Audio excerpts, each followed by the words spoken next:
Corporations began to boom in the 1950s. The well-known leader of the fast food market, McDonald's, opened its first franchise restaurant in the 1940s, and from then on it began to spread massively.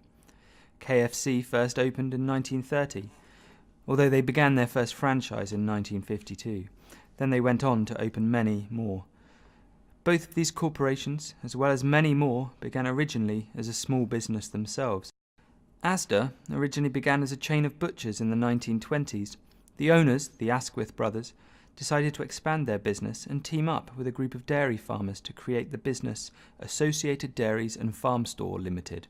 The brothers then decided to build their first self-service supermarket in 1963 by converting a cinema. Tesco started in 1919, when founder Jack Cohen began selling surplus groceries from a stall in the East End of London. In 1924, he decided to buy a shipment of tea from Mr. T.E. Stockwell. They then decided to combine both their names to create the brand Tesco. Another big factor in the downfall of the high street has been online shopping. This affects all sorts of retail, from hardware stores to clothing shops. According to the Mary Portas Review of the High Street, in the year 2000, half of all retail shopping was done in town centres. This had then dropped to just over a third by 2014.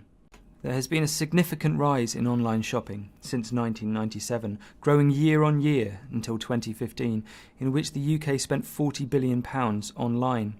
According to the Competition Commission, the number of butchers and greengrocers in the UK dropped from 45,000 in 1950 to less than 10,000 by the year 2000. Bakeries declined from 25,000 to 8,000 in the same time. This is due to the rise in supermarkets, who now account for 97% of grocery sales.